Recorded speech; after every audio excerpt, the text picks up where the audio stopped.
I'm Alex Keller. And I'm Mike Harding. And that's the dog. This is the Filmtastic Voyage.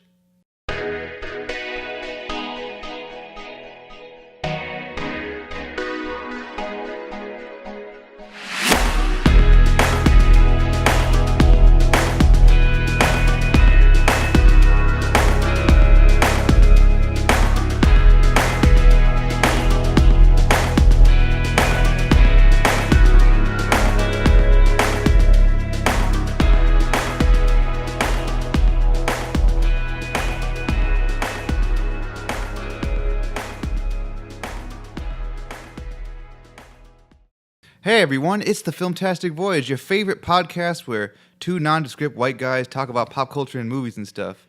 But the thing that separates us from other podcasts is not this dog, it's our total lack of production quality. That Hey, we'll get there, you guys. I'm kidding, it's the dog. We listen, the fans talked and we listened. All right. They said more dog in your podcast. So we got this dog here. Dogcast. But unfortunately, Mike, the dog days of summer are over. Didn't you get the memo? It's the fall days of fall now. Hence the coat. Because it's a frigid 70 degrees outside right now. The dog's name is Ace. Hey, Ace, why don't you go ahead and say something? All right. Also, if you're listening to this on audio, we have a dog. There's a right picture, here. If you will, a dog on my lap. There you go.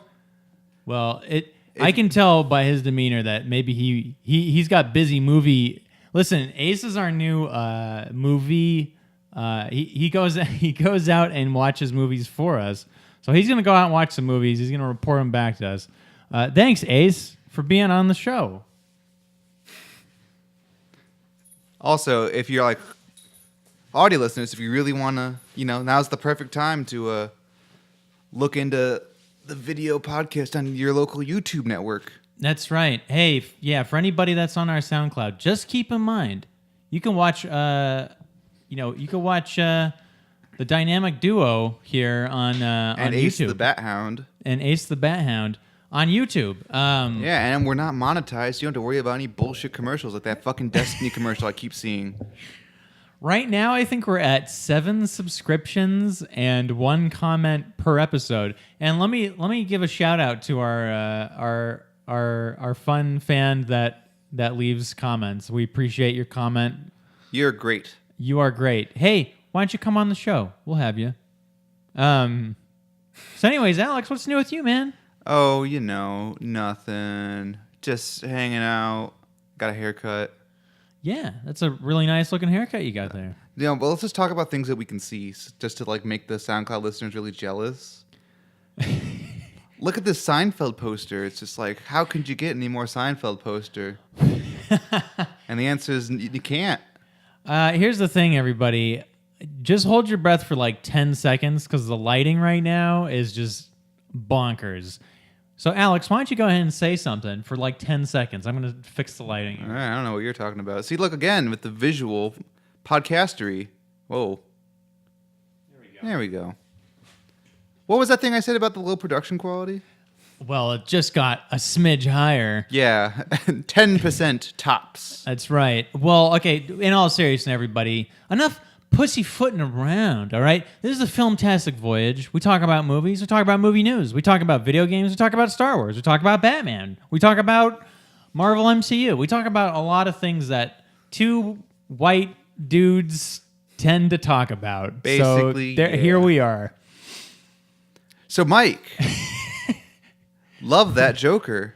Really? Okay. No, I'm kidding. Did you see that Joker picture? Yes. So, the Joker... did you see the full Joker picture? Not just the makeup, the whole costume. Yes. You saw the whole costume because Joaquin Phoenix's Joker has been unveiled to the public via Instagram or something, and then also has been filmed in public. Because they're filming in public. They probably did that because they're going to be filming in public, so it's best break the news now. For a movie that's coming out a year from now or whatever, damn, dude, maybe try to keep it under wraps a little bit, right? Well, I mean, I don't you know. can't, that's the thing. That's you're filming in a public space. You can't all do what Rogue One did, where it's we have 3 hours to turn this train station into an Imperial base. and I back. suppose, yeah. So, like, I understand they did that with the other Joker too. So this Joker, Mike, what do you think about the Joker? You're the resident Joker fanatic. Well, listen, ICP, Insane Clown Posse. I didn't think they had it in them, but it turns out they've made their version of the Joker, and that's what this movie is: an ICP version of DC's The Joker with makeup that the Joker has never had. I've seen versions of the Joker with like the weird, with like, the red nose and shit. Get that out of there. not the nose though. You're right. Okay, here's the thing: I'm not as pissed off as I'm sure some people are. Most people, I've almost seen universally positive opinions. Positive opinions. Almost universal positivity Really? Okay. on the local, places. I like basically Reddit and stuff. Which is, if it's universally positive, it means to white dudes between the age of 18 and 35, it's universally positive. Yeah, Because that's essentially what Reddit is. right. Yeah, that's the troll demographic basically. So, Or at least our movies or whatever. I'll give it a watch. I'm not going to not watch any of these movies. You know what I hope they do? I hope they make it kind of its own thing. I hope they make it. I hope this means that it's sort of going to be its own. Like, it's not going to be like in the same like universes like Superman and Green Lantern and all this. I hope it's sort of like maybe they're doing. I don't want to say a Nolan take on it, but just like, hey, here's a practical world with a practical Joker. And one thing I did notice is he has the makeup, not the bleached skin. Yeah, that's we'll get onto that in a second. The whole universe thing, Right. Yeah, I know. Like, he basically, the thing about this Joker is like, this Joker, he looks fine. I'm a little disappointed currently. Well, I don't know if this is the Joker or just a Joker. Is this like his? If he's just a Joker, If he like dresses himself as the Joker and then he becomes like a real Joker with the bleached skin or something, I don't know. Like, I'm not getting no word as to whether like this is the final design or not. But based on the pictures I saw, or like the on-set photos, it's basically like, let's just take Heath Ledger's Joker, color change it, make his makeup a little less messy, and there you go. yeah, It's like going back to what's safe, which is great, and so it still looks great. It's a great design from 2008, still a great design, even if it's slightly changed. But it's like, why don't we try something a little different? Because he's got almost the exact same suit on with different colors, and I like the colors, but like it's pretty much the same thing with the 3-piece suit. And the makeup, it doesn't have the cracks and it doesn't have the scars, but it's still just like sloppy face paint. Well, well, okay. Let me ask you something. Do you think this would have any kind of? I mean, I guess this is like far fetched and it wouldn't really make any sense. But I mean, do you think there's any kind of connection? No. Okay. I mean, I don't think so either. It wouldn't make any sense, right? Because obviously Joaquin Phoenix is older than Heath Ledger was when he played the Joker, and then anyways, so I agree with you. I think they are going for a very Nolan Joker. Me personally, hey, I prefer that over whatever fucking suicide, like this. I prefer that over like the Suicide Squad, whatever that is. You know what I mean? Yeah, the Suicide Squad Joker works, and Mike. Anyways, sorry, phone calls. I'm sorry. This episode's going off the rails already. No, we're fine. Off the rails. Hey, audience, if we haven't lost you already, you're on board for the long run, all right? Oh, that's sad. But here's the thing.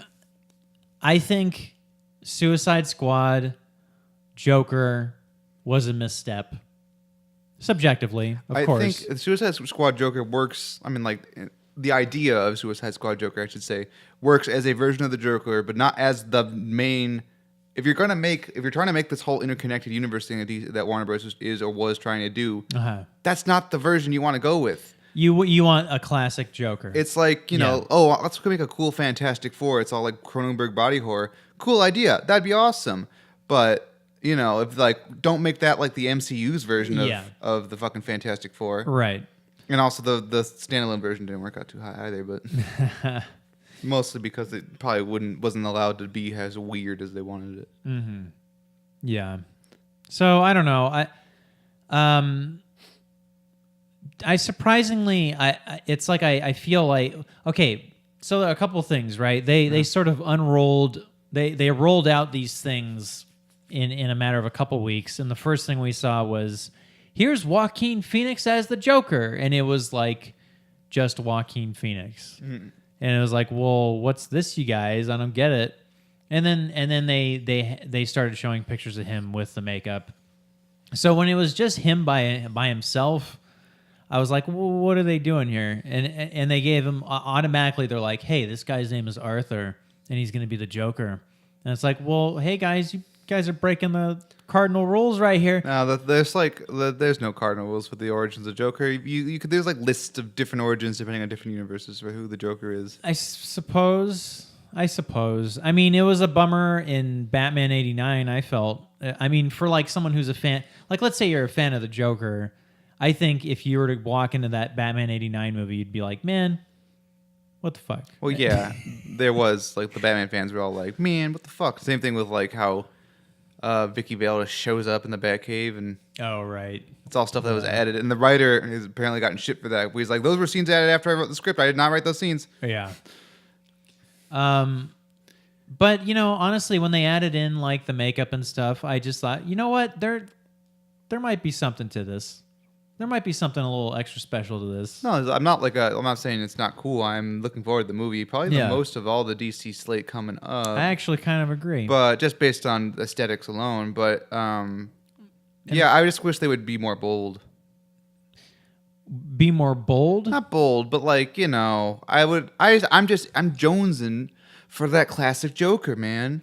Oh, I see. For like the bleached skin and the, like going and the back lips to and, like the hair. Cesar Romero, well, not him, but Nicholson, Romero, either or. But that animated series, Arkham Asylum, whichever version. Yeah. You know, just a nice, juicy, classic Joker. I don't want no damaged Joker. I don't want no Joker whose face is falling off and tied back to his face or something. Ugh, I mean, like you know, that would be a weird version to do in a movie. Right. That kind of stuff. Just want your nice classic Joker in a movie again, and this one looks more ledgery, which is cool, but you know, just personal opinion. Now, let me ask you something. What if you're making a Joker for a movie, I guess who do you think would be like good casting for that? Oh, I hate Joker casting. I've decided in the last few weeks that I hate the hypothetical Joker casting. Okay. It's always like, oh, Crispin Glover, Willem Dafoe. No, fuck don't that. like sure. Willem Dafoe. All of them would be great Jokers. I don't care. Like, you know, anyone can like. It's the thing with Batman. It's like, oh, John Hamm should be Batman. It's like anybody can be Batman. Well, Batman, yeah. All you got to do is be a dude. I mean, basically, it's not a very like you got to be ripped and you got to be like, you know, like a debonair looking white guy, and it's basically all it takes to be Batman and a good actor. Like, there's no requirement other than those two things. Well, you know what I love?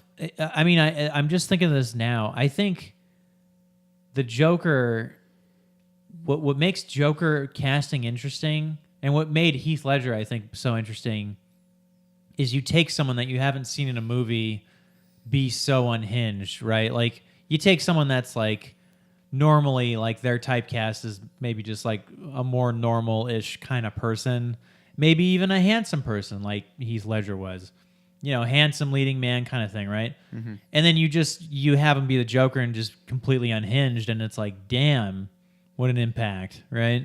Yeah. And that's what's cool about Joaquin. Not to say that Joaquin Phoenix is not a weird actor, because he's done plenty of weird fucking movies.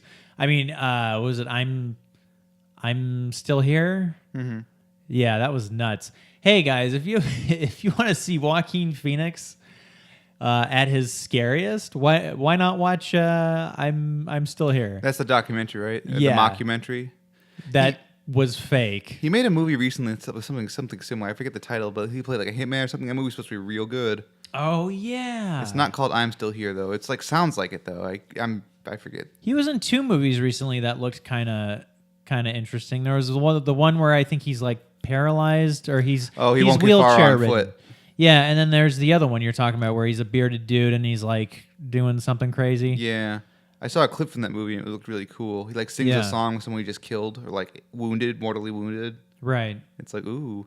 No, yeah, He Won't Get Far on Foot like premiered at some festival and got like okay-ish reviews, which means it probably is one of those like not quite good enough to get our awards buzz, and will be probably come out in October or something, Right. Yeah. or February. Well, Jonah Hill, all that. Jonah Hill's in that. Oh, is he? Oh, right. Jonah Hill and Emma Stone reunited after all this time in some Netflix limited series. You see that? Called Maniac. I heard about. Wait. Oh yeah. Jonah Hill and Emma Stone. For some kind of, when I saw the preview, I thought that was Jonah Hill and Elle Fanning, because I only saw like a little like YouTube banner of it. Well, and you'd sort of think that like Emma Stone wouldn't do like Netflix stuff, right? I would sort of assume that, but you know who directed that? Who?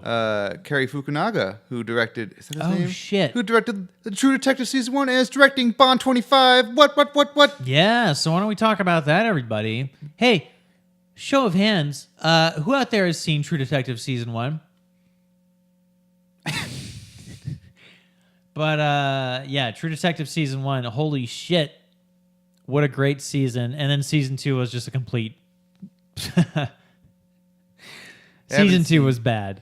But yeah, so that director is directing Bond 25, and then you're saying he also directed Maniac and Beast of No Nation, which I also haven't seen. Oh, that movie I wanted to see, but it was one of those things where it's like, hey, look, we got this big movie, but you can't see it in theaters, and I'm like, I guess I've passed. It was in theaters for a week. It was limited release. Yeah, I missed it. Yeah, which is a bummer because I've only heard good things. Maybe I'll watch it now. That's the thing. It's good. The whole problem. Like I've explained it before, I'll say it again. This is the last I'll say about it. It's like I have a lot of mental trouble, like watching new releases, movies released on Netflix, because I don't want to reward them for that. Oh yeah, yeah. And here's the thing: I think it's like I know we've talked about this before, but yeah, I think Netflix intention was to have people just they wanted a huge movement, right? They wanted to cause this big, like, people just staying home and watching these movies, and then it would take over and it'd be a way of life. And it hasn't been that, which is great, right? Yeah, so far. People still going to movies. I almost sort of think it's not even a competition anymore. It's, for a while, it felt like a question of like, oh, is Netflix gonna ruin theater going? Are they taking over? Is theater going to be a thing of the past? I kind of feel like that's over. I kind of feel like the test of time has killed that. Well, thankfully, MoviePass has demonstrated that people don't just want good deals and just want to go to the movies for cheap, and don't want to have to pay $15 a ticket if you're a family of 4, and they buy, and it's like that's like $60-$70 just to go to the movies. It's ridiculous. Right, yeah. But thankfully, like MoviePass, they've basically gone under, but they've inspired some really nice deals at their competition, which I am reaping all the benefits from. Yeah. Although maybe not this here. month. This month I'm kind of they're getting my money because I haven't really seen anything. I think the next movie I'll see is like Wall Clocks. Yeah, a bunch of Wall Clocks. I'll probably see that maybe this weekend. There's another one out this month that I was kind of interested in. There was a cool documentary trailer I saw about climbing El Capitan. Like freehand climbing. Oh, right. And I was like, oh, free solo. That's what it's called. Okay. Yeah, I know what you're talking about. What about Assassination Nation? I heard that was okay. Yeah, I heard that's pretty good. I don't know if I want to see that. Fahrenheit 11/9. What? The new Michael Moore documentary, which was a bomb for Michael Moore standards. Well, here's the thing. Didn't he... Well, his last one was called... something in Trumpland, right? Or I don't know what he's been up to. He did a pre-Trump election documentary, and then he did a post, and then this would be his post-Trump presidency documentary. Yeah, the last one I saw was Sicko, which was fine. I enjoyed it, but like I just don't like his style of being extremely biased. He is very biased, yeah. Yeah. Not to say that he's always wrong, but he's biased. He's also a couple of times got into some tricks where he cuts the camera and stages stuff. I remember in Bowling for Columbine he does something like that. Oh. Okay. Well, I mean, it's not proved that he staged it or nothing, I don't know if he actually did, but they cut the camera to like a setup that wasn't established before, so it could have been an insert shot that they shot specifically for this moment. Oh. And that's apparently, according to a teacher I had who showed me that clip, is like, this is a no, don't do that. Even though the movie is great. Right. Have you seen Bowling for Columbine? I think maybe I even own that. That's a good movie. Yeah, good message. You know, I mean, what a hot topic. Am I right? Like, damn, it's a sad topic, that Bowling for Columbine. Mm-hmm. That was made in like 2002, I think, right? Yep. Yeah. The last thing I haven't seen a Michael Moore documentary in a long time, and the last thing I saw was him ragging on Obama. That was the last thing I saw. Even Michael Moore hates Obama? He was critical of Obama. And hey, that's not like a crime or anything. You can have any opinion you want, but it was surprising that he was doing that, I guess, because he's so outspokenly liberal. Wasn't Obama fairly moderate, though? Yeah. So. Yeah. But not to some. Not to some. Anyway, so Cary Fukunaga's doing Bond 25, which is cool. And they also got Purvis and Wade to do the script. They're rolling back their script. And Purvis and Wade have basically written every Bond movie since, like, GoldenEye. Oh, wow. Or I forget when they started. No, maybe not GoldenEye. But I think they definitely wrote Die Another Day through Spectre. So they've written, like, both the best and worst Bond movies. So it's like... That's odd. Yeah, it is kind of odd. They've written all those Bond movies? Yep. Wow. I mean, they've written them, and sometimes there's another writer works with them, but they're pretty much the Bond writers. Interesting. So that'll be fun. I mean, I'm very excited. So what do you think happened to Danny Boyle? For the audience at home, Danny Boyle was originally going to direct Bond 25, but then quit or fired. He was quit or something. He was quit. He was quit. I don't know. There's a lot of rumors. There's no real reason. The rumors like, oh man, he wanted to kill off Bond, but they wouldn't let him, or something like that. Oh. Or he didn't want to kill off Bond. They're gonna. I don't. Who cares? Like that's all rumors, and who gives a shit? Either way, it's like he wanted to do one thing, and they wanted to do another. And the thing about that is that, like, people on the internet will always be like, oh man, the studio is just like squeezing artistic integrity out of the directors, man. The Bond franchise has always been the producer's franchise. It's always been the Broccoli's. There's never been a director's franchise. Ever, ever, ever. So it's true, yeah. If a director is like, I want to do this thing, and the Broccoli's say no, the Broccoli's are right by default because they've made all the best movies and all the worst movies because they make Bond their franchise. Well, and that's the thing. Yeah, it's not intrusive directing. It's not... it's brand first and director for hire. I completely agree. It's like if Wes Anderson made a James Bond movie, how like weird would that be, right? Yeah, exactly. And to further the point, the whole thing is that people don't know what they want. Is that like people like Danny Boyle will leave Bond. People are like, oh man, they should let directors do whatever the fuck they want. Movies, fuck the producers, and then Rian Johnson does whatever the fuck he wants on The Last Jedi. People are like, man, there should be more producerial oversight. There should be more restrictions. They shouldn't just let directors do whatever the fuck they want in a franchise movie. Nobody knows what they want. I mean, I think one theory is I truly believe that there's half. I truly believe it's just you're hearing from one group of people as opposed to hearing from another group of people about the same thing. I don't think there's someone out there going like, hey, how come Bond can't be more artsy? And then turning around and seeing, let's say, something like The Last Jedi and being like, hey, how come this is so artsy? But probably, I don't know. Well, it's not like the people necessarily. The way like Reddit works, for example, is like someone will say something and then they'll get all the upvotes. So it's like it's not so much what is said; it's more of the idea of what's said. And so you get, if they're both highly rated comments, it means that the general consensus among this community is those are the things they want. And when it comes to something like The Last Jedi, it's like all over the place, and who can tell? But the problem with Reddit, of course, is that everyone on Reddit is 12 and they're stupid. Having not known really much about Reddit myself, I'll be honest, or Reddit culture, or really even like how to navigate through Reddit, it's very confusing to me because you have all these subreddits and it's like, well, what is that and this and that? And I don't know. But it just seems like a place to troll, right? Like, no, isn't it just sort of like a dumping ground for trolls? That's 4chan. Oh, okay. 4chan's the Reddit's far more structured. They're trying to make their website more pretty and like easy to function, but then everyone on Reddit's mad that because like what's wrong with the old way? It's like the old way looks terrible. It looks awful. It's an awful design website, but it's very fast. I guess I don't know. I don't know what they come on, that's when Reddit belonged to us. When Reddit was real cool, Alex. Yeah, all right. I've been seeing that forever.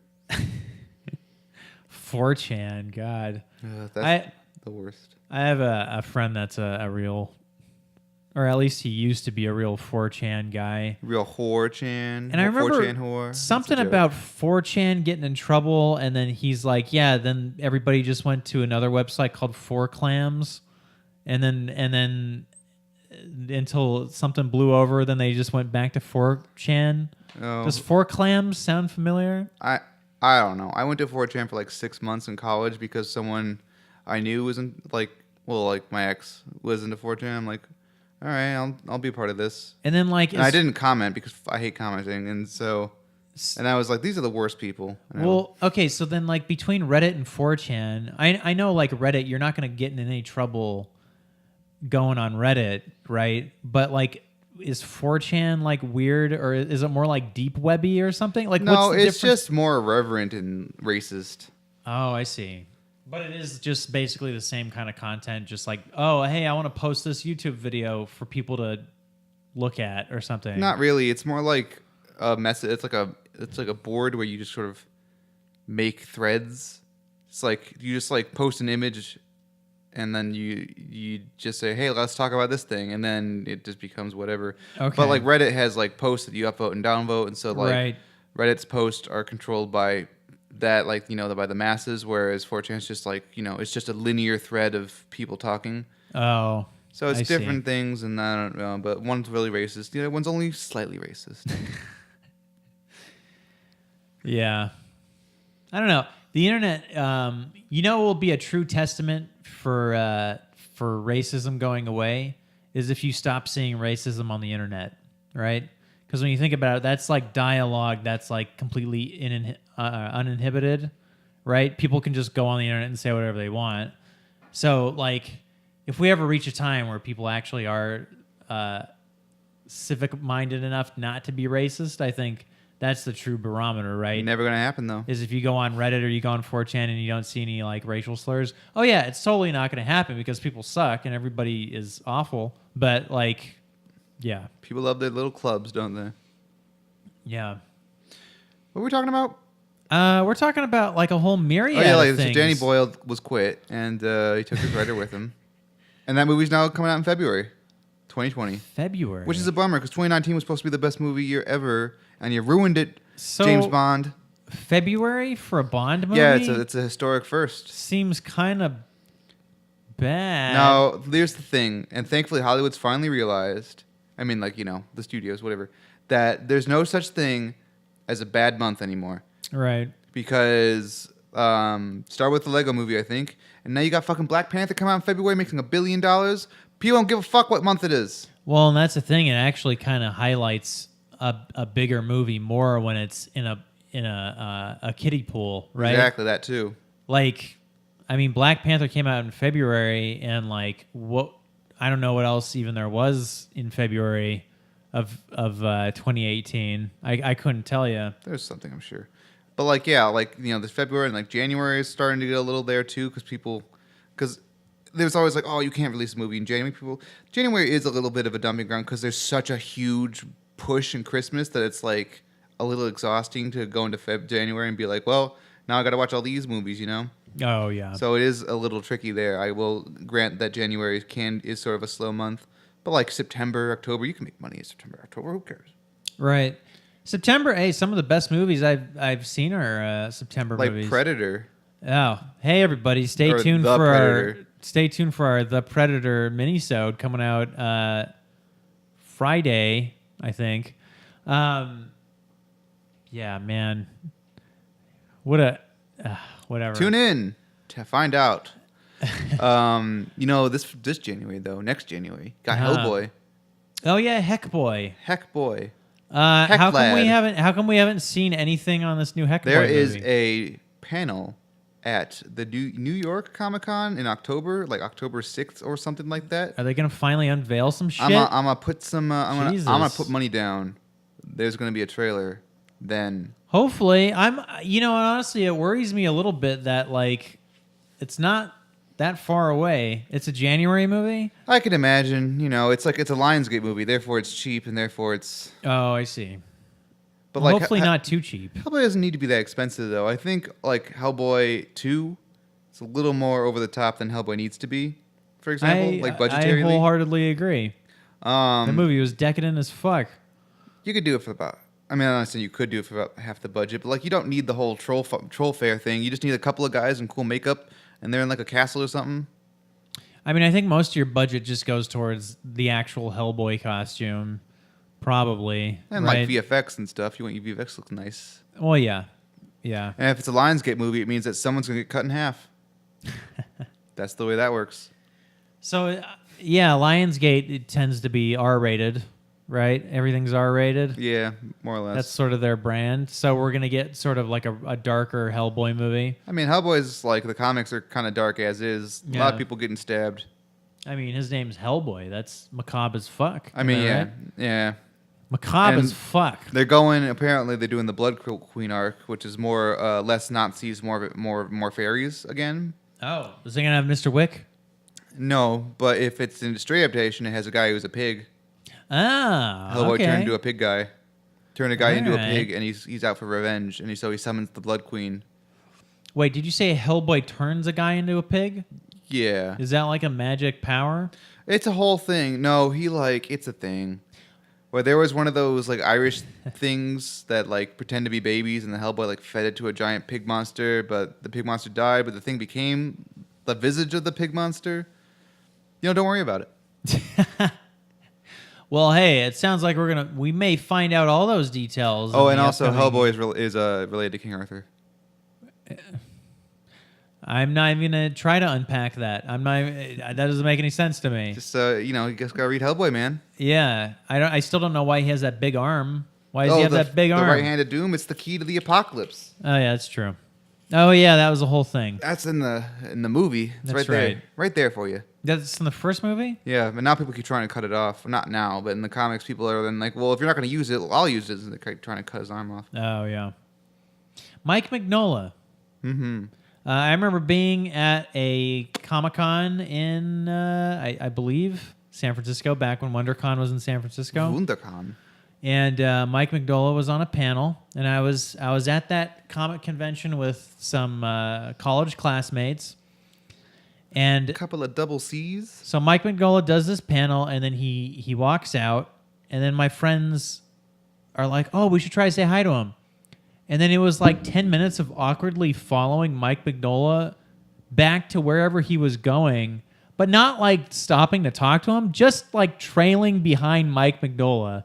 And I felt really funny. I felt really weird about doing that. Like, what is this for this guy right now that these like kids are just like following him that he But doesn't know? I hope he didn't notice, because that would be super embarrassing. That would be super embarrassing and super scary for him. I mean, I'm sure he's used to it.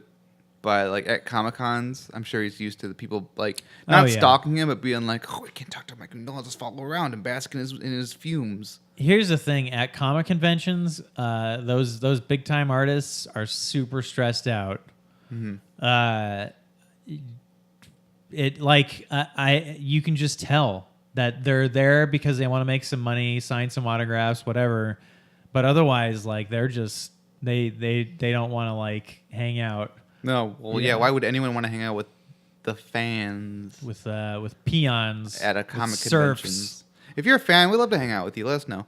If you ever see us at a comic convention, Filmtastic Voyage, the booth, Filmtasticon. We'll have our own comic. How crazy would that? Because cons have kind of blown up in the last. Well, you got like the Penny Arcade 10 Expo, the years. Rooster Teeth Expo, all of these fucking internet companies making their own expos. How crazy would it be if it got to a point where every single property just somehow would be able to justify having their own convention? Wasn't there some YouTuber that tried to make their own con and blew it like horrifically, and it's like hilarious? That sounds about right to me. Because I remember hearing about that. I picture one person in a big empty room. No, I think too many people came Oh, is the problem. wow. Or something. Anytime someone that isn't like a big company tries to throw a con, it ends up being stupid. Yeah. So that one with the ball pit, whatever that one was, and Fire Festival is different, but that was a scam. Ball pit. I don't know, it's some ball pit thing. I don't remember. Wasn't there like a Minecraft? Minecon's a thing. That's a big one. Okay. Was it Minecraft though, where it was like, there's this footage of like these kids asking these panelists about. Oh yeah. Is that Minecraft? I don't know. I didn't watch the footage because I'm like I don't want to hate myself today, but Okay. I think that's the Minecon. Yeah. What were they asking? I just forget, but there was like one clip with this kid that. He had the speech impediment that a lot of kids have, where they can't say their R's or their L's. What was it, Japanese? Like Spidol, right? Like instead of spider, it's like Spidol. Spidol. Right? So is this kid asking this really complicated question with all the, about sprockets and RAM and whatever goes into computers. Sprockets, right? Did he say sprockets? No. Oh, okay. But yeah, it was cute because, he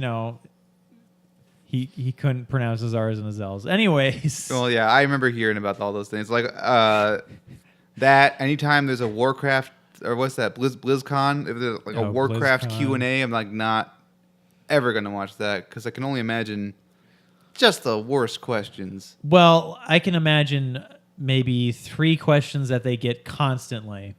One of them being, when's the next StarCraft? One of them being, when's the next Warcraft? And the other one being, hey, when's the next Diablo game? Well, they're at like panels, game-specific panels. I'd like to think people have a little more tact.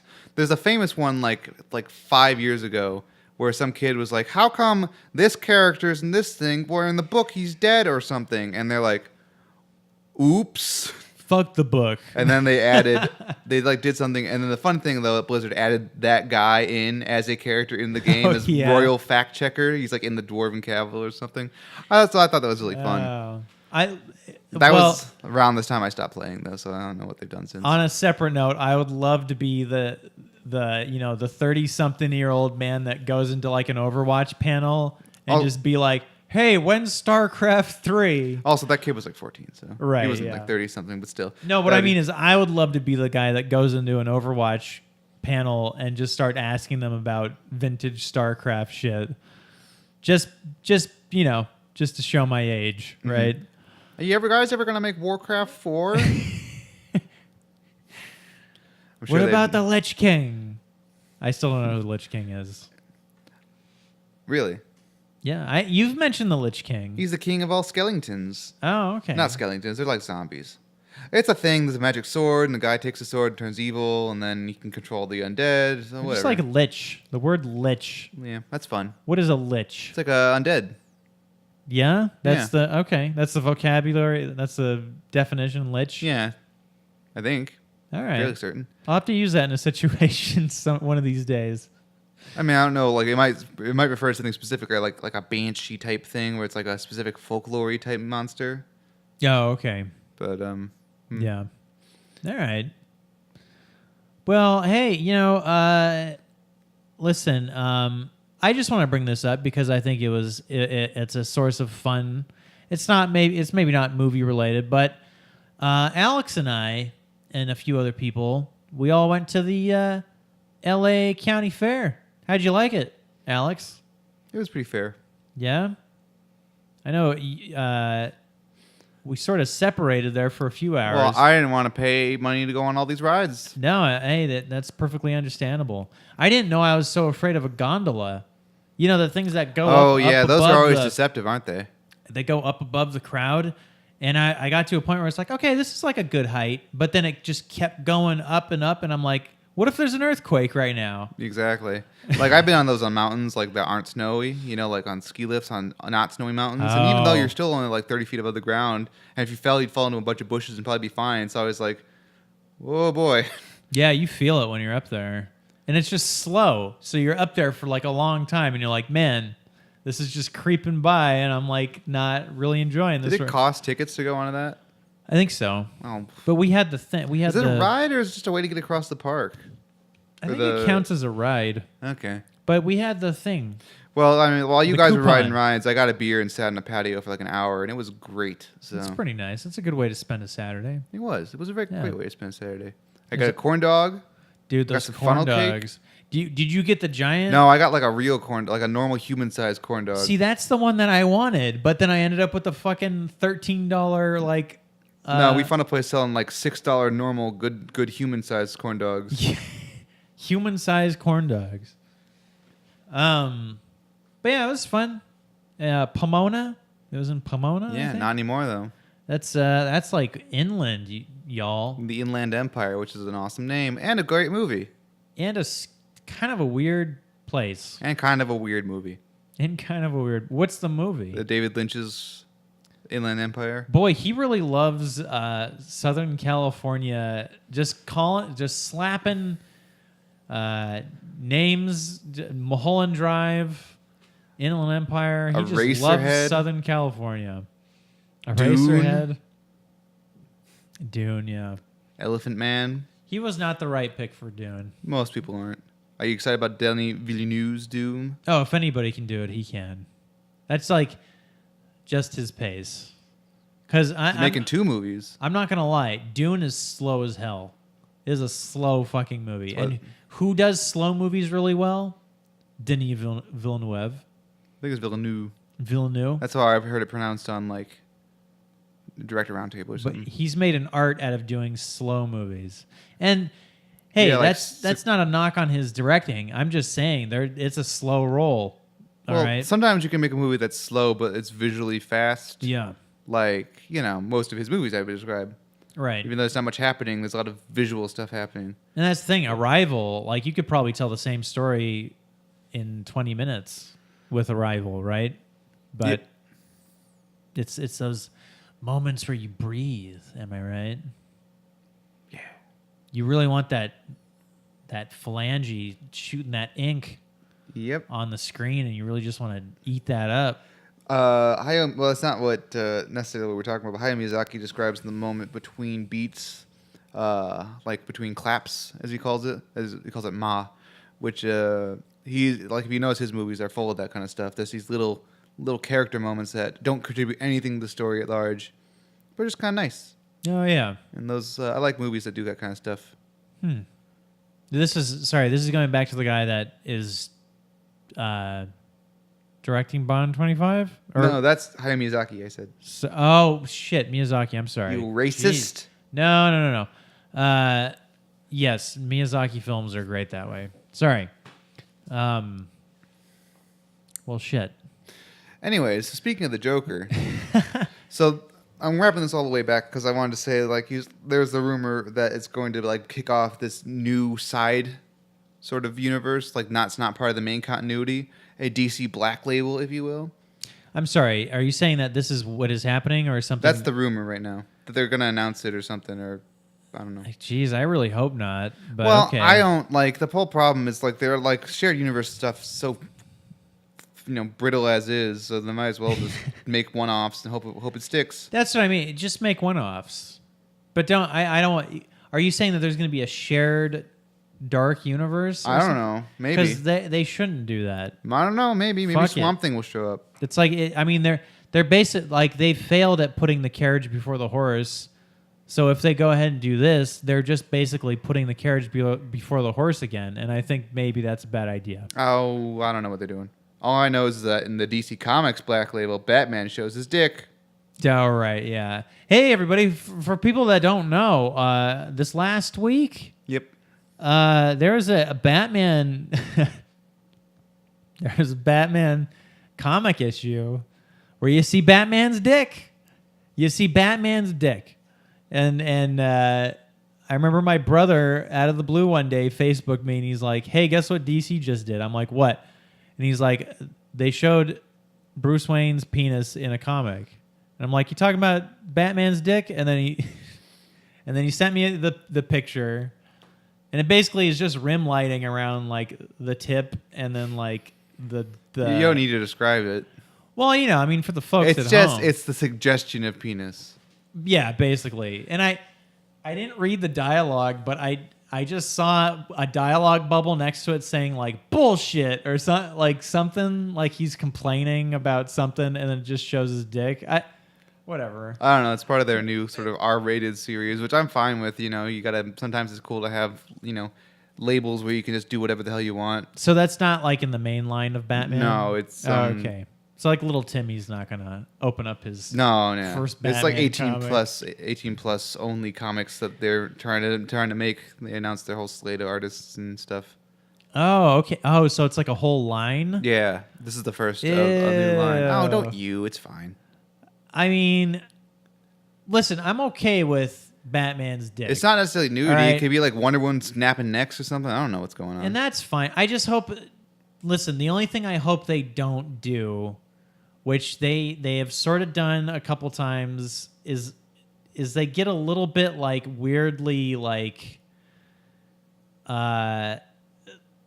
characters forcing sex onto other characters and shit, and like I just kind of hope they don't like do that. You mean like that animated version of the Killing Joke?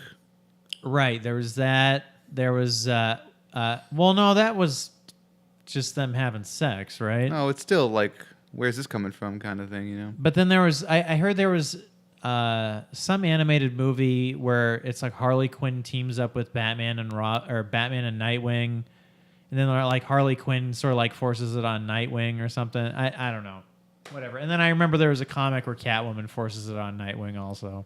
Poor Nightwing. I know. Stupid, sexy Nightwing. But whatever. Here's the thing. DC at its best is better than anything Marvel does. Comics-wise. Hands down. Comics-wise. So far. Currently. DC at its worst is like they'll just throw fucks and dicks and whatever in there just to do it, and it sort of like doesn't have, like they do it just for like the same reason why like Jerry Springer, like why that show has people fighting and Didn't shit. Marvel do something like that? Like Marvel Knights or like Marvel Extreme or Marvel Ruins. something like that, right? Have you Where it ever was read just- Marvel Ruins? No. Oh yeah, well then there's Max, right? Marvel. There's like Max. like Maximum Marvel. I don't know. Yeah, Deadpool Max. Yeah, stuff like that. Punisher Max. I'm sure Yeah. there was a lot of unnecessary everything in those. Well, here's the thing though. I mean, Deadpool and Punisher, those are pretty fucking dark characters as it is. I don't know. I mean, DC I think has a little less of a dynamic roster when it comes to that sort of thing. But hey, it's apples and oranges, right? Sure. I mean, like DC, you got basically everyone in Justice League Dark could handle their own R-rated property. Yeah. Constantine, Zatanna, Swamp Thing, That's the thing. Like those characters, I think it'd be, Dead Man. I think it'd be cool for those characters to do that kind of thing. All I'm saying is if it's Batman being like, hey, you know what, Riddler? Fuck you. That's what that Teen Titans TV show is doing. Well, and exactly. That's like my fear because it's like you see something like that, the Titans trailer, and it's like, wow, what is going on right now? Like, and I know we've talked about this before, but yeah, they premiered that Titans trailer, and it was like, hey, here's Nightwing, and then he snaps some dudes. It's just Robin, apparently. Oh, okay. So Robin, and he snaps some dude's neck, and he says, "Fuck Batman," and I'm like, man. I mean, they were like clear, like, oh, that guy's not dead. Don't worry about it. And like, it doesn't matter. Who said that? Like somebody, like DC or someone. Oh, okay. They're like, he just stepped on that guy's neck. He didn't break it though. You hear it crunch. Whatever. It's like, it doesn't matter. It's still dumb. Yeah. It might be a good show, but whatever. Now let me ask you that because that show is exclusively for the WDC streaming service, which I think has already Yeah, it premiered. premiered. Any news about that? It's fine. Apparently, it just needs more stuff. Okay, that's what I would assume. Is it needs more stuff. But I was just curious. I mean, I don't know anybody that has subscribed. I'm sure there's quite a few people that have though. Yeah, DC fans. Yeah. I wouldn't, but like if there was a Star Wars equivalent, of course I'd fucking subscribe. You kidding me? So. See, that's the thing is I don't know if there's anything out there that I could easily be like, oh, of course I would. The Seinfeld Network? Just one show. Yeah. You know what? if there was a streaming service that was like, hey, we're gonna have nothing but cartoon, like Boomerang or something, where it's like, check it out. If you want everything from like the year 2000 backward, like from like 60s up to For cartoons? yeah, like TV cartoon, like Yes. television cartoons. Is that not what Boomerang is? I think so, but I don't even know how to get I think Boomerang is just like, You can subscribe. It's like a thing. It's like Netflix for little cartoons, isn't it? is it streaming? Isn't it? I thought it was just extended cable. I thought it was. I thought they made their own streaming platform though for like Looney Tunes and stuff. Dude, I'd be all about that. Well, then it's out there. Go find it. Hey, for anybody, Just look it up on Google. Don't ask the internet. Hey, YouTubers, if you have a streaming service called, and it is indeed Boomerang, and it's streaming, why don't you leave a comment down below and let us know? You know, yeah, whatever.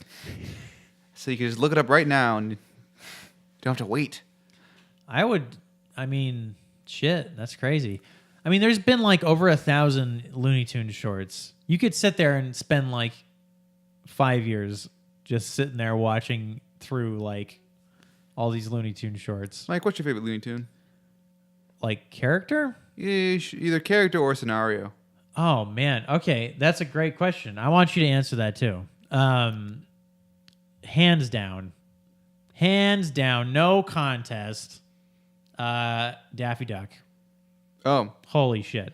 as a character, yeah, I like Daffy Duck. As a character, because I think everybody can relate to Daffy Duck the most. Like, the great thing about Looney Tunes is every single character has this weird, obvious deficiency about them. Like Sylvester the cat is kind of like a drug addict. Daffy Duck is just this horrible, like, cynic that is maybe anybody over the age of 35. You know, like. But he's also got like this huge, like, I'm better than everyone thing going on. He's basically fucking Squidward. But he's just so frustrated with the world around him. Like, and the interesting about the Daffy Duck, like, Daffy Duck is a little bit older than Bugs Bunny, right? So in the early Daffy Duck cartoons, he's actually Daffy. Like, he goes, you know, he does the thing where he's hopping around and he's fucking with people and stuff. And then once Bugs Bunny is made, they sort of have Bugs Bunny be the instigator and all that. And then they have Daffy Duck be the dude that is just like a horrible cynic. Yeah, it's pretty great. He's great. They're both great. And Bugs is great too. As far as specific scenarios, I really do like Bugs Bunny fucking with Elmer Fudd. Like, I think that's maybe the obvious answer for everybody, but just the whole thing where Elmer Fudd is like trying to find Bugs Bunny and he opens these doors, right? And then like he'll open a door and then like Bugs Bunny's dressed as a woman and he's dancing, you know, and then he closes the door and then he opens the next door and it's like Bugs Bunny with a telegram or something, and it turns out to... Okay, specifically, what I love the most is there's a short where it's Bugs Bunny and Elmer Fudd, and I'm pretty sure it's Elmer Fudd as a waiter, and Bugs Bunny, I think, is like someone's... I think it's Elmer Fudd trying to cook Bugs Bunny or something. I don't know. But anyways, Bugs Bunny dresses up as a cook in the kitchen. He announces one coconut banana cream pie, and then Elmer Fudd runs in and he's like, one coconut banana cream pie. And then Boy, you really do like this. I forget what happens, but it just ends with Elmer Fudd running through these double doors and Bugs Bunny holding his hand out with this pie. And then Elmer Fudd just runs his face into the pie. And I don't know, for me, that was just the best. My favorite's always been Roadrunner, Wile E. Coyote. Oh, really? Okay. Yeah, I always like those a lot. Those are just so like classic, just like nice, you know, after school, gonna watch some fucking Looney Tunes. And these were always like, oh, yay, these ones. Like, of all the chase things that exist in cartoons, those ones are top tier. Oh, yeah. Much better than fucking Tom and Jerry. Well, I'm sorry, Wile E. Coyote and Roadrunner, those were Chuck Jones creations. Yeah, they're parodies actually Parodies of what? of the chase genre. Oh, okay. Which is kind of funny. It's one of those things where it was created sort of like, aren't these fucking kind of cartoons stupid? Let's like make it so ridiculous, and people will be like, look how stupid this is, and then they became like the norm, you know? Yeah. And the best thing in those is well, actually, go ahead and answer your second question. So, like, what's your favorite scenario Scenario. moment? That's the scenario. Okay. Is them chasing, yeah. That's like, because like those characters aren't my favorite characters, but that kind of cartoon is my favorite Looney Tune, you know? Yeah, yeah. And my favorite of the Wile E. Coyote Roadrunner cartoons is Wile E. Coyote would paint a tunnel, and then Roadrunner would run through it, and then Wile E. Coyote would slam into it. And I remember there was I don't know, you must have seen this. There was like a meme for a little while, maybe not a meme, just a photo where like a minivan. I mean, of course, it wasn't like a fatal car accident, so it's not like tragic or anything. But like a minivan made the mistake of trying to drive through a tunnel that was painted onto a wall. Oh no! And the photo is just this crashed minivan. Oh that's man! really fun. Are you more of a Chuck Jones man? Or you a Tex Avery guy? I'll be completely honest with you. I don't know the difference. I know stuff that Chuck Jones has done, but I don't know stuff that he hasn't done. Or that Tex Avery has done. I just know that Tex Avery was before Chuck Jones, right? Mm-hmm. So, like, what's the difference? Oh, I forget. I guess it's the era. I thought you remember correctly. Chuck Jones, he came later. Mm-hmm. And I know that his cartoons were probably the most nuanced, as like, this is how everybody looks at the Looney Tunes nowadays. Like, this is like, when you think of the Looney Tunes, you think of Chuck Jones. Yeah. Tex Avery had the wolf character. That was his famous thing. And he also was famous for doing that kind of Family Guy-esque thing with taking a joke and stretching it out so long that it becomes funny again. Oh, okay. Gotcha. I think that was the Avery thing. Yeah. I don't know. Like, here's the thing. I don't know of any, like, necessarily bad Looney Tunes, but maybe we don't see them I've anymore. seen some real bad Looney Tunes. Like, have you seen, well, I mean, this one's like one of the, it's like, soft band from the world. It's Coal Black and the Seven Dwarves. Oh, okay. That one's real not cool anymore. Yeah, I haven't seen that. Yeah, I know there's some like racist shit in there, for sure, on the ban list with Looney Tunes and with, I think, Disney, right? Well, Disney's only got like Song of the South and like that one part from Fantasia are the only ones I'm aware. I'm sure. Okay. And I know as Looney Tunes went into the '60s, they got real bad. I mean, like nowadays they'll release them and they'll put like a thing on the front that's like, this is how it was. Don't sorry. Right. Yeah. Which is fine. But like, I know people like rag on Disney for not releasing Song of the South or whatever. It's like, you don't need to release Song of the South. Let's just keep it buried. It's fine. Well, what's interesting is like, who out there is chomping at the bit to buy Song of the South? Like edgy 16-year-olds. Is it just for people to watch it, just to say that they've watched I've it? seen Song of the South. It's not anything to write home about. Right. Yeah. It's like problematic, yeah, but it's not like screaming racist. Screaming racist. Yeah. It's just like a bunch of slaves. They're not slaves because I think it's post-Civil War, but they're like, oh boy, we sure do love our lives. Like, that's not cool. It's very, like a racist depiction of. Yeah, like there's that, and like, but like it's no birth of a nation. It's not like that. So. Well, that's the thing. I mean, okay, if you're a company and you're worried about, as a company should be worried about their image, like. I think it's reasonable. No, yeah. Right? I think it's reasonable not to want to reprint this fucking... There's not, there's no benefit to doing it. Yeah. Unlike Looney Tunes, where most, like, the Looney Tunes only have, like, except for, those ones, which I'm almost certain are not available. Right. But, like, ones that, like, have little, like, moments of, like, racist caricature in them, they'll have the thing, but you can't, like, cut around that, and also because most of the cartoon around it's still really great. But like, like Song of the South, like it's got the good song or whatever, but that's about it. Yeah. I mean, with Looney Tunes, I know that like, and I don't know this for sure, but I know more recently, I know that like Speedy Gonzalez has kind of been on the list of maybe this is like kind of outdated and shit. Like, I don't know if you've heard about that, but Yeah. I know like Speedy Gonzalez is kind of problematic these days. I mean, I don't know.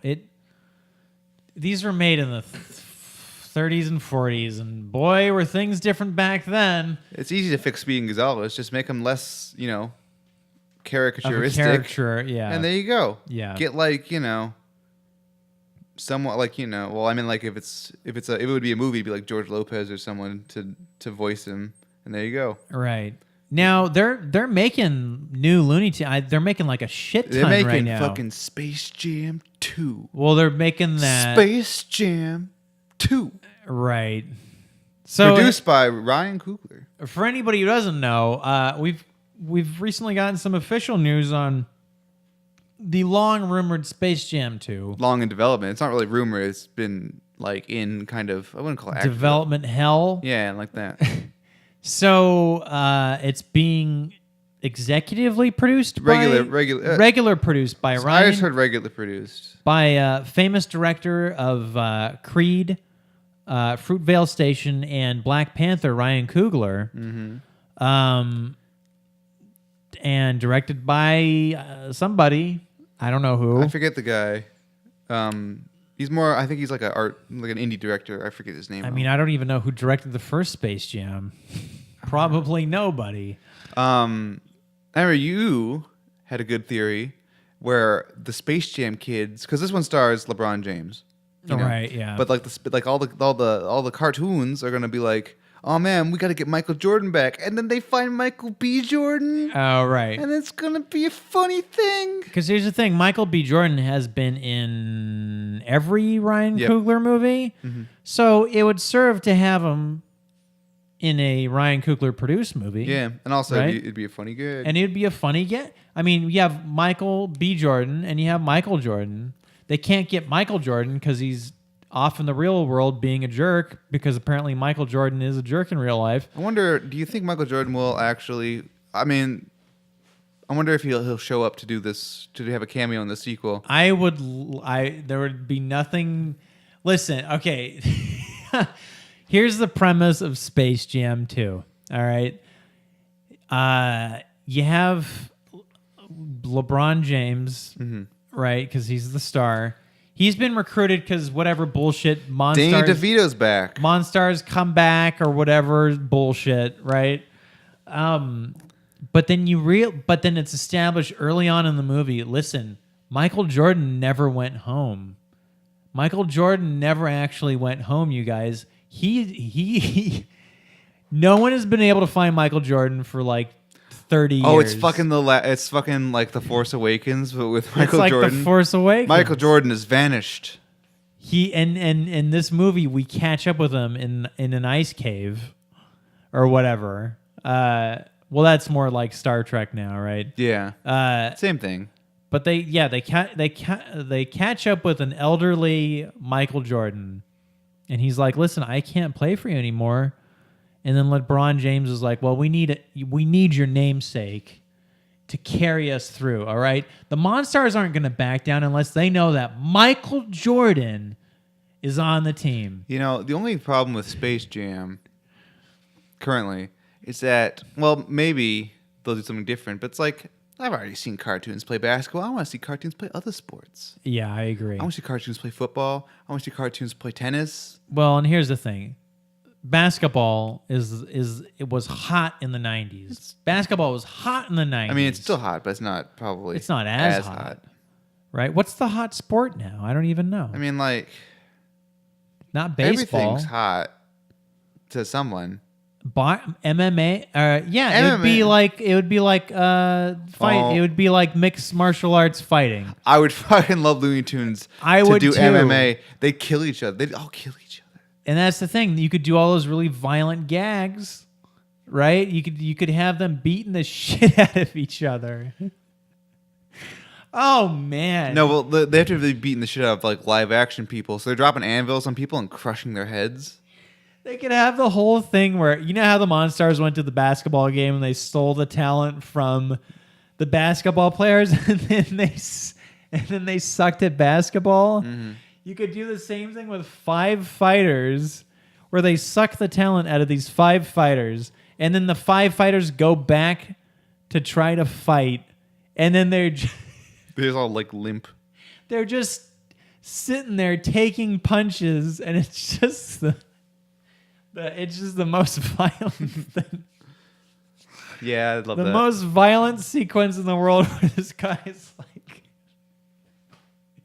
fumbling around where someone's just beating his ass. You know what would be great for Space Jam 2? And it wouldn't be called Space Jam because it'd be called Space Slam. Because, not this one.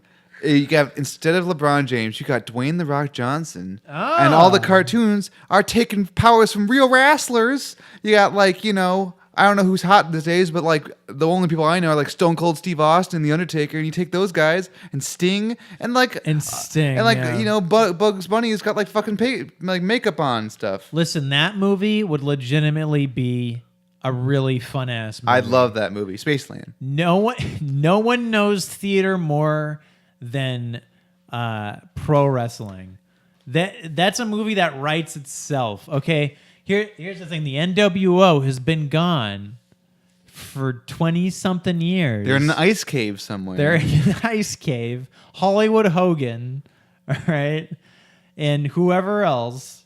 They've been isolated for 20 years, and now this is. Even though NWO is kind of WCW, all that's gone, so never mind. But yeah, no, I would love a pro wrestling movie with Looney Tunes writes itself. That'd be great, but it won't happen because the idea is too good. Yeah, and also I think the WWE's been, has some sort of agreement with fucking Surf's Up 2 or whatever. What? You haven't seen that? You know, there's a sequel, a direct-to-DVD sequel of Surf's Up called Surf's Up 2, starring WWE wrestlers. Like That's like really John Cena bad. and all those folks. I didn't even see Surf's Up 1. Well, I haven't seen either, but I remember I saw like a trailer. I'm like, this is just so random. Because there was like Surf's for a good like 5 years. There was a 5-year span. It was like March of the Penguins, Happy Feet, and also Surf's Up. And I feel out of those 3, the least impactful was Surf's Up. I hear Surf's Up's actually really probably I hear Surf's Up's better than Happy Feet. I've heard that much. Well, Happy Feet just turns into like, doesn't the movie end with a slideshow or like a PowerPoint presentation of global warming? Happy Feet's just a weird movie. And then there's Tappy Toes, and no one ever talks about Tappy Toes. That's the real hero. Yeah. Yeah. Well, hey, it let George Miller make Mad Max Fury Road, so it was all worth it in the end. You're talking about Happy Feet. Yeah. Yeah, that's and it right. won him an Oscar. I always like it when directors win Oscars because of that one time they made an animated movie on the side. Like Gore Verbinski won his Oscar by making Rango. Oh, yeah. You know? Like Wes Anderson should win an Oscar for something eventually. People don't, people often forget with George Miller, he's had kind of a weird ass career. Yeah. Of not like huge success. Like he had his babies, the Mad Max movies, where like the first movie is like an indie movie, basically. Mm. The second movie is like a huge hit. The third movie is like this overblown, overdone, weird movie that kind of falls on itself. And then he did after that, he did the sequel to Babe. Yeah, he produced Babe and then did the directed to VHS sequel. It wasn't directed. It was not directed. It was on theaters? It was in theaters. Oh, I didn't know that. Dude, that movie is dark. I've heard that. I saw it. I don't remember a thing about it, though. Farmer Hoggett. Okay, so for anybody, you should know what Babe is. All right? Babe's a great movie. So, yeah, it's about Farmer Hoggett and, this babe. This babe.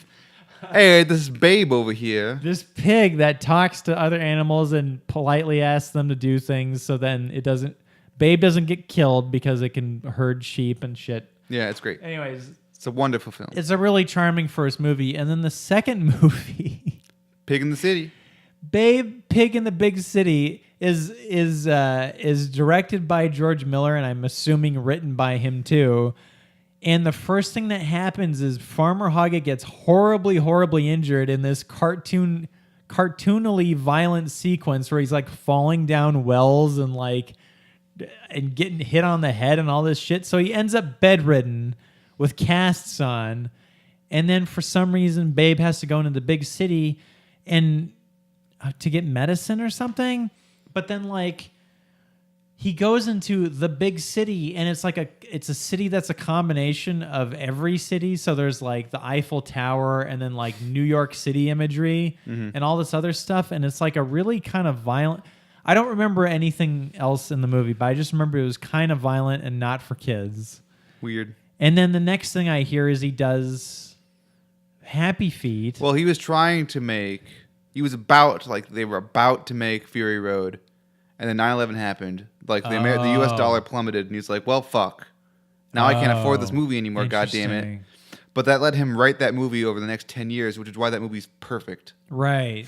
So that he did Happy Feet in the meantime, and then 2006 he was about to be, I guess, like a director for hire, Justice League for an Army Hammer Batman Justice League movie. What was it called? Justice League something. And it was going to be filmed in Australia. And there was some weird reason why at the last minute it just... Writer's strike. Boom.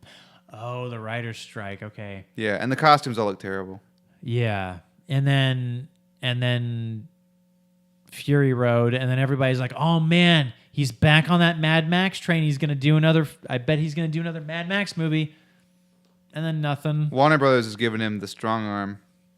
What do you mean? The Warner Brothers apparently didn't pay him enough, or they went back on their deal for Fury Road. And now there's a lawsuit, and wasn't the budget for that movie like $250 million? There's something for his directorial salary. Huh? Like he's suing Warner Brothers right now. Wow. See, that sucks. Yeah, never see those any more Mad Max. But to be fair, every time I hear him talk about making a Mad Max, like maybe I'll make a Furiosa movie. Like no, let's not do that. Furiosa, but she's such a perfect character in a one movie. I don't need. It's one of those things. It's like, do we really need to see more Furiosa? Not really. Well, and also like Mad Max became sort of this weird like audience character that would meet more interesting characters. That always happens in the Mad Max movies. That's what I'm saying. Is so maybe yeah. Like I agree. The format is better with just him being this empty character that runs across a world of crazy characters, right? Like you could make a Furiosa movie in the same way you could make like a Han Solo movie, but it's sort of like, in the same way, Furiosa has everything you need to know about her. Right. Is shown and said in the movie. Her story started and ended in that movie. So you just kind of have another adventure, which is cool and all, but it's like, there's so much more Mad Max world to explore. Yeah. With Mad Max himself. And we'll never see it. But hey, at least it ended on a good note, right? Yeah, it did. Fury Academy Road. Award nominated Best Picture nominee. Yeah. Yeah. Well, Alex, what do you think? Yeah. I think that's enough chatter for tonight. Let's chit chat. We listen, everybody. We hope you enjoyed this episode of Filmtastic Voyage, episode 106, I believe. Whatever. If we're wrong, we're wrong. But I think it is 106. We can't edit episodes anymore now that we're on camera. Live and uncensored. Yeah, otherwise it'd be weird cuts. All the shameful things I've said are just now in the episode. Yeah. Yeah. How embarrassing. Anyways, it's my least favorite part of the episode, the part where we have to plug ourselves. So, if you want to reach us, we're at filmtestedvoyage.com, filmtestedvoyage@gmail.com, facebook.com/filmtestedvoyage, youtube.com/filmtestedvoyage, ? I don't know if we have an official address for that yet or not. Just go to YouTube, search type us, in Filmtastic or Voyage. Google. I don't know. And we're on Letterboxd if you want to see our what we're doing. My little film diary of all the movies I've been seeing, which I talked about none of those today. I am Batman Crothers. And I'm Mr. Kerosene. Yeah. That's it. That's all that's my thing. That is the end of the thing. Listen, everybody, we're part of a bigger oh my God. A bigger let me listen. I'll let you listen to this because I'm about to say it right. We're a bar. Whoa, God! We're part of a boom. We're part of a bigger podcast network, the Let Me Listen Podcast Network, which is on SoundCloud and on iTunes. You can listen to us on there. In addition, there are a bunch of other podcasts for your listening needs and wants and needs, movie related and otherwise. So why don't you go to SoundCloud, go to iTunes, leave some comments, leave some ratings. Tell your friends about us. All right, we're always looking for new friends and fans. How are we supposed to afford the fancy set? That's without fucking fans? We will get a fancy set soon enough. No, well, maybe we'll. You know, we just got to open up that old piggy bank and smash that pig in the big city. That's right. Smash that pig in the city. You ever have a piggy bank? Not really. I did because my mom made ceramics and stuff. She was an artist. She still is, obviously. Yeah. But I always felt bad. It's I can't smash this, so I had to awkwardly jingle them all through the hole in the bottom, but the quarters wouldn't fit, so you had to scrape them out. So it was built to be smashed. Yeah, they're built to be smashed, but I didn't want to smash them. Yeah. With that said, everybody, listen. Why don't you go ahead and make sure you got a piggy bank? Stick some quarters in there. You never know when you're going to need laundry money these days. You will see us next time and hear us next time on the Filmtastic Voyage. Good night.